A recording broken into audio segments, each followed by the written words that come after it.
Thanks for staying with us. We're still on Punch. Yes, so the federal government has indicated that it's going to be spending on personnel costs 60% increase in 2025. It said it's due to the implementation of the new national minimum wage and consequential adjustments of all cadres of the Federal Civil Service. So checks by Punch correspondents showed that 4.1 trillion was budgeted as personnel expenditure in the 2025 budget. So there's going to be a 60% increase, which means additional 2.46 trillion and a total sum of 6.56 trillion. This was disclosed in the newly released the 2025 to 2027 medium-term expenditure framework and fiscal strategy paper obtained by the Punch correspondent on Sunday. And they said the documents approved by the Federal Executive Council last Thursday, and they are going to be facilitating the alignment of policy objectives with available financial resources. We know that in July, the president had approved an increase of the minimum wage to 70,000 naira from 30,000 naira. And they said federal workers have already started receiving the new wage. However, the implementation across the states has been gradual. Some states are still yet to adopt the new minimum wage. A number of states are even pledging to pay more than the 70,000 naira. And, some have, committed to pay higher. So they said about 20 states have announced the implementation of the new minimum wage. The Nigerian Labour Congress last week has also given a non-compliant state government an ultimatum of December 1, 2024 to implement the new wage. That's for those who have not said anything about it. So with all of this increase, I'm sure that's why they're also considering borrowing money to be able to shore up the 2025 budget. The Mpox vaccination will commence today, the 18th of November, across 7 states, but mostly in the south. This was disclosed exclusively to the correspondent of Punch People by Executive Director and Chief Executive Officer of the National Primary Healthcare Development Agency, Dr. Muyi Aina. According to the Nigeria Center for Disease Control and Prevention, so far in 2024, there are 1,442 cases of Mpox from 36 states and the FCT, while the number of confirmed cases of infection is 118 from 28 states and the FCT. Mr. Aina said that the Mpox vaccination is scheduled to start today, but that they are targeting health workers in few facilities where the Mpox cases has been reported, that the health practitioners and staff, health workers, that they will be vaccinated, and also people, anybody that is around a confirmed patient will also be vaccinated in order not to allow for the spread. But that so far, we're still contained, that the whole disease is still contained. So let's try to get the vaccination so that it doesn't spread further. So our president had invited the Prime Minister of India to come over to Nigeria. That was Narendra Modi, to Nigeria, an invitation of our president. The visit will happen on Sunday, and both presidents agreed to have high-level bilateral talks, culminating in a joint statement. They agreed to actually have a collaboration such that with the growing threats in the Gulf of Guinea and the Indian Ocean, they also agreed to coordinated actions to safeguard maritime and trade routes, and also to combat piracy. The partnership includes how to boost economy, defense, health, and food security across the nation. Moving on quickly now to Daily Sun. Bleak Christmas, our cargo volume dips by 40%. Obasanjo calls for sack of INEC chairman and officials. Nigeria-India pledge rising economic and defense other ties. Miss Universe, I have made history, says Chidima Adechina. First runner, National Assembly may miss December 2025 target for constitutional review. Okay, which story? What's the Miss Universe story? I have it too. So yesterday, over the weekend, the 73rd Miss Universe pageant, our own Chidima, 22-year-old, became first runner-up. Yeah, that's second place. So she's now the Miss Universe for Africa, Miss Oceania, and this grand finale that was held in Mexico had Denmark as the winner. We just accepted it, but I consider it small. Considering all that happened before, yes, it was a worthy victory for her. This face-off between her and Miss Denmark was very strong, but she stood her ground. I think maybe voting might be what did not work, but she won, and she said she considers her crown a victory. She said she's made history. She was crowned as Miss Universe Africa, Miss Oceania, and as the highest-ranking African contestant of this year. She won about $100,000. Yes. Gotten plenty. This our Nigerian. When we were doing these things those days, there was no money like this. I said, I'm so excited. I don't have the words to describe what I'm feeling right now. I'm so proud of myself. I have made history, and she has. Yes. She's a South African Nigerian. Yes. She won for us all. Yes. Okay, any other states? Okay, yes. So, be like say we no go do Christmas this year. Nigerians may face a subdued yellow tide season as cargo importation into the country has dropped by over 40%. Yes, driven by high clearance costs, soaring exchange rates, and the diversion of shipments to neighboring countries.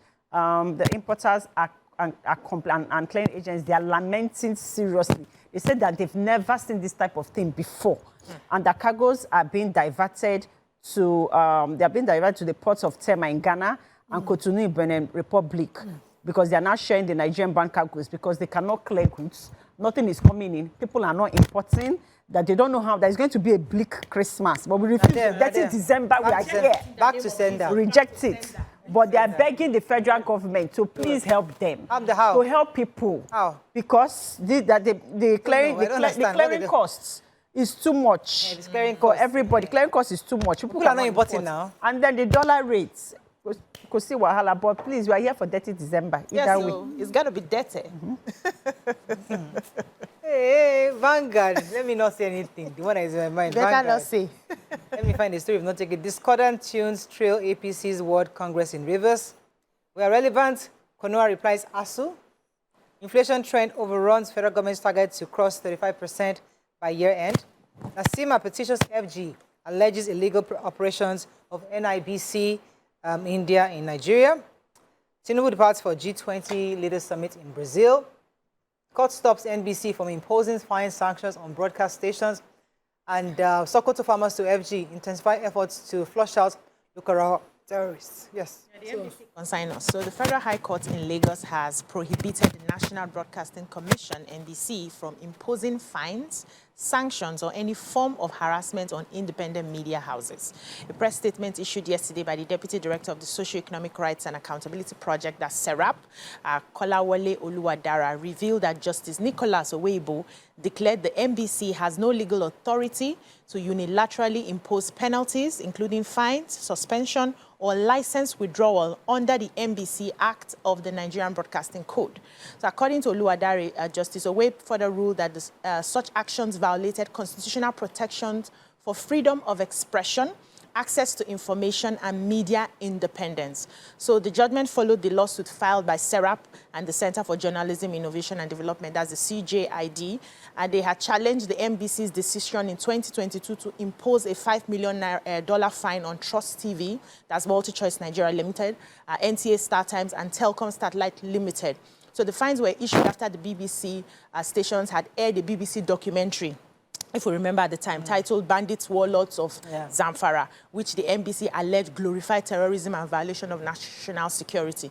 So they went ahead and the act of the defendants imposing a fine of $5 million each on the independent media houses unlawful, inconsistent, that's according to the judge now, with an amount to a breach of the principles of legality and necessity. So he went ahead to also explain that these independent media houses have a right to showcase what is happening, that it's for creating awareness, because they had accused the NBC of trying to foster more terrorism with that particular report. He said, no, they are supposed to make people aware of what is happening, so that NBC does not have a right to fine any independent station. That is not in the constitution of the country, among other things. Hey? So I have NACCIMA, the Nigerian Association of Chambers of Commerce, Industry, Mines and Agriculture, has petitioned the Minister for Foreign Affairs, Ambassador Yusuf Maitama Tuga, and they're alleging that he should please look into the illegal operation of what is known as NIBC India. So the NIBC Nigeria, which is a member of the of NACCIMA, have been informed of a Nigerian India Investors Forum and Business Expo organized by NIBC India, which will happen November 17th yesterday and November 18th today in Nigeria.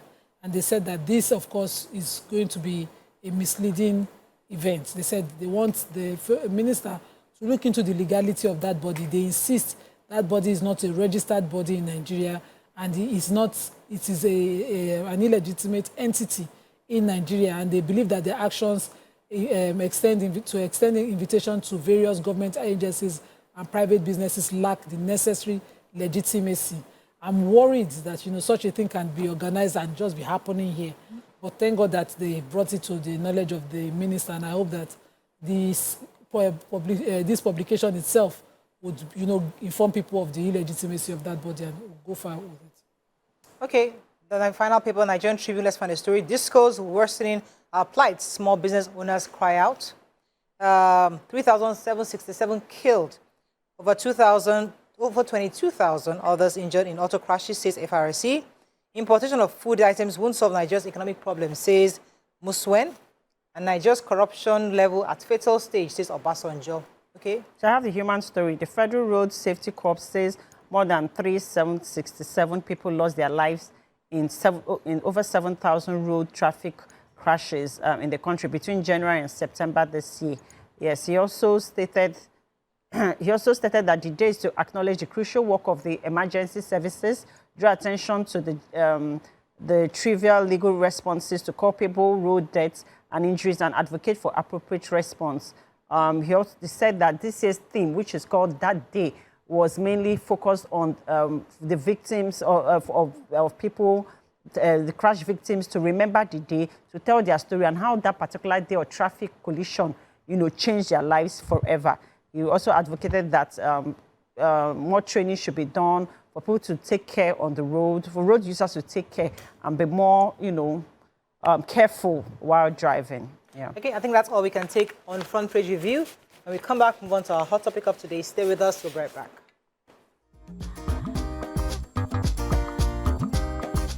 Stay tuned. Your View will be right back.